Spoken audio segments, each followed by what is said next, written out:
Hello friends, आज हम करते हैं एक्सरसाइज 9.1 का क्वेश्चन नंबर 8।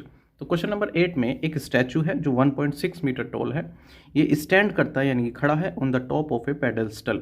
ये जो शब्द है पेडेस्टल, ये हमें समझना पड़ेगा ये क्या होता है। ये एक ऐसा चबूतरा होता है जिसके ऊपर कोई स्टैचू या कोई मूर्ति खड़ी की जाती है, तो उसको हम पेडेस्टल कहते हैं। इसको एक बार हम बाई इमेज समझते हैं कि इमेज में ये कैसा दिखेगा, ये पेडेस्टल क्या होगा। ये जो है ये एक मूर्ति है और इस ये जो चीज़ है यहाँ से यहाँ ये स्टैचू खड़ा है और ये यहाँ से यहाँ तक हम इसको बोलेंगे ये पेडेस्टल है। ये मतलब पेडेस्टल क्या है, एक चबूतरा जिसके ऊपर कोई स्टैचू या मूर्ति खड़ी की जाती है। तो ये इसका यहाँ पे हो गया बेस और ये इसका पेडेस्टल का टॉप हो गया और यहाँ से यहाँ तक की ये मूर्ति की कोई हाइट होगी। तो इस तरह की फिगर हम बनाएंगे यहाँ पे। तो यहाँ पे बात चल रही है कि स्टैचू जो है वो 1.6 मीटर टॉल है और यहाँ पे लिखा है from A point on the ground. Ground पे किसी पॉइंट से the angle of elevation of the top of the statue, यानी कि स्टैचू के जो टॉप का एंगल ऑफ एलिवेशन है वो 60 डिग्री का है। And from the same point, और उसी पॉइंट से the angle of elevation of the top of A pedestal is 45 degree. उसी पॉइंट से अगर आप पेडेस्टल के टॉप की बात करते हैं तो वो एंगल 45 डिग्री का होता है। तो सबसे पहले हम यहाँ पे ग्राउंड लेवल बना लेते हैं कि ये हमारा है ग्राउंड लेवल। यहाँ पे कोई पॉइंट है, ये इस पॉइंट से कोई स्टैचू को देख रहे हैं और स्टैचू का जो टॉप है उसका एंगल ऑफ एलिवेशन यहाँ पे 60 है। तो हम सबसे पहले यहाँ पे बनाते हैं एक चबूतरा यानी कि पेडेस्टल और उसके ऊपर हम किसी ये जो 1.6 मीटर हाइट की कोई हम यहाँ पे स्टैचू लेके चलते हैं। ये 1.6 मीटर हाइट का स्टैचू है, यानी कि इतना लंबा स्टैचू है। अब इस स्टैचू का जो टॉप है अगर इसको देखते हैं यहाँ से तो ये एंगल बनता है 60 का। इस पॉइंट से अगर देखते हैं तो ये एंगल ऑफ एलिवेशन मतलब जहाँ से हम देख रहे हैं ये हॉरिजॉन्टल लेवल जो बताया था उससे ऊपर की तरफ देख रहे हैं तो ये एंगल ऑफ एलिवेशन हुआ। अब इसी पॉइंट से ये जो पेडेस्टल है अगर इसके टॉप को देखा जाता है, पेडेस्टल तो यहाँ तक है, यहाँ से यहाँ तक, तो इसका टॉप हुआ ये। पेडेस्टल के टॉप को अगर देखा जाता है तो वो एंगल बनता है 45 डिग्री का। तो यहाँ से हम इसको मिला देंगे, ये एंगल हो जाएगा हमारा 45 डिग्री का। इस तरीके से ये हमारी फिगर कंप्लीट हुई। अब हमें यहाँ पे बताना क्या है, find the height of the pedestal. ये जो है यहाँ से यहाँ तक इसकी हाइट को हमें बताना है। और ये सबसे पहले हम क्या करते हैं, यहाँ पे ट्रायंगल्स बना, एक ट्रायंगल ये बन रहा है और एक बड़ा ट्रायंगल बन रहा है। तो हम इस ट्रायंगल का नाम दे देते हैं ताकि हम जब क्वेश्चन करें तो थोड़ी चीज़ें हमारे समझ में आए आसानी से। तो हमने जहाँ जहाँ पे ये वर्टेक्स बन रहे थे या यहाँ पे एक पॉइंट बन रहा था तो हमने इस पॉइंट की बात कर रहे थे तो यहाँ पे एक नाम दे दिया बी, यहाँ पे एक वर्टेक्स बना ए, इसको सी, इसको डी। अब हमें निकालना है ये बी सी। तो हम इस बी सी को एक्स मानते हैं कि ये मीटर की बात चल रही है तो ये एक्स मीटर। तो ये जो है पेडेस्टल की हाइट को हम एक्स मीटर मान के चलते हैं। अब हम देखते हैं इस क्वेश्चन को हम कैसे सोल्व करेंगे।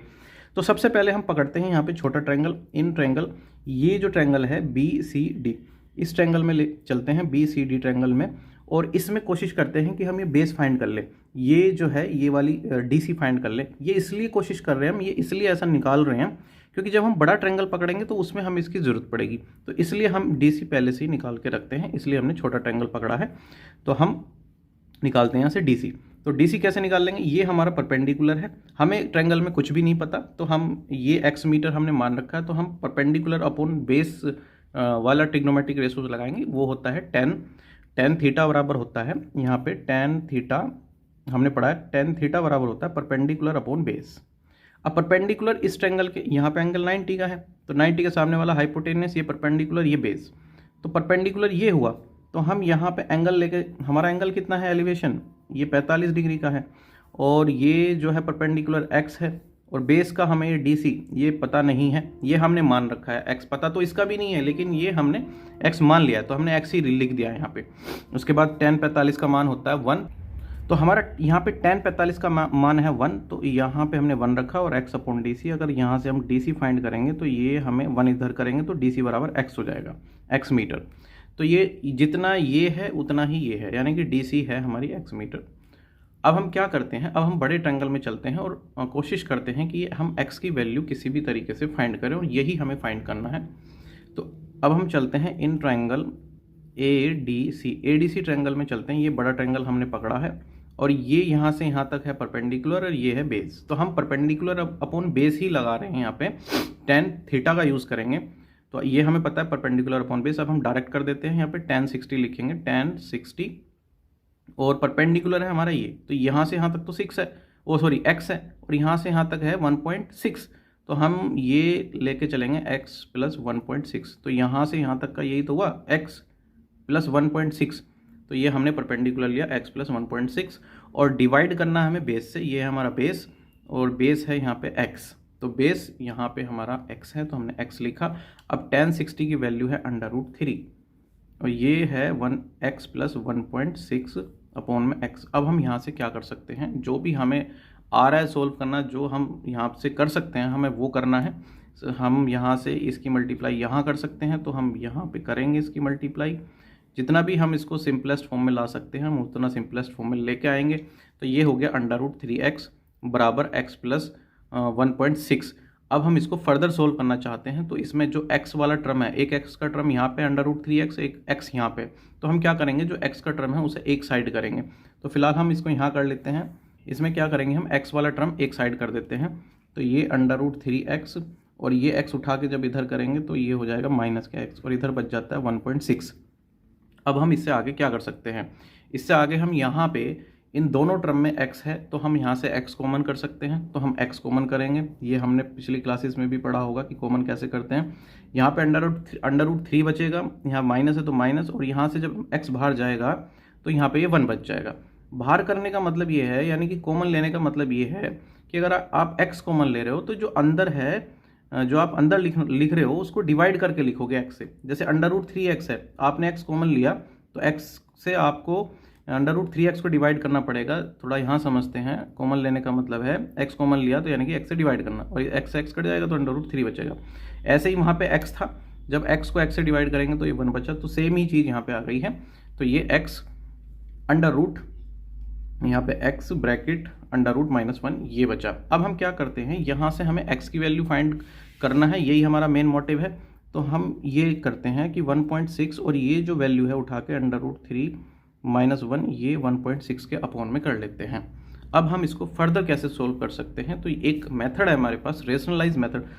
क्योंकि ये सिंपलेस्ट फॉर्म नहीं है इसलिए हमें इसको फर्दर सोल्व करने की ज़रूरत पड़ेगी। तो हमारे पास एक मेथड है जिसका नाम है रेशनलाइज। हम उसको कैसे यहाँ पे यूज़ करते हैं वो देखते हैं कि जो यहाँ पे डिनोमिनेटर में लिखा है, जो नीचे लिखा है √3-1, वही सेम हम ऊपर लिखेंगे, लेकिन साइन चेंज करके लिखेंगे। तो यहाँ पे माइनस था तो हमने माइनस कर दिया। अगर ऊपर हमने इसको लिखा है तो नीचे भी हम सेम इसी को लिखेंगे। मतलब क्या है कि इस मेथड को हम रेशनलाइज बोलते हैं। जो नीचे लिखा है उससे हम उसको ऊपर मल्टीप्लाई करेंगे, उससे नीचे भी मल्टीप्लाई करेंगे, लेकिन साइन हमारा अलग होना चाहिए, चेंज होना चाहिए। जैसे यहाँ माइनस था तो प्लस करेंगे, और अगर यहाँ प्लस होता तो माइनस करेंगे। इससे क्या फ़ायदा हो सकता है, इससे ये फ़ायदा हो सकता है कि ये जो नीचे वाला पार्ट है ये थोड़ा ईजी हो जाएगा सोल्व करना। तो उसको हम यहाँ समझते हैं। एक हमारे पास फॉर्मूला है a-b और a+b, ये हमारे पास फॉर्मूला, और ये ऐसे बंद हो जाता है। अगर कहीं लिखा है a-b और a+b तो हम उसको लिख सकते हैं a² - b²। तो यहाँ पे हम इसको बंद करके ऐसे कर सकते हैं a² - b²। तो यहाँ पे हम सेम ही करेंगे। तो ये है 1.6 √3+1, ये तो ऊपर ऐसा का ऐसे ही रहेगा। यहाँ पे थोड़ा हम इसको देख लेते हैं यहाँ पे।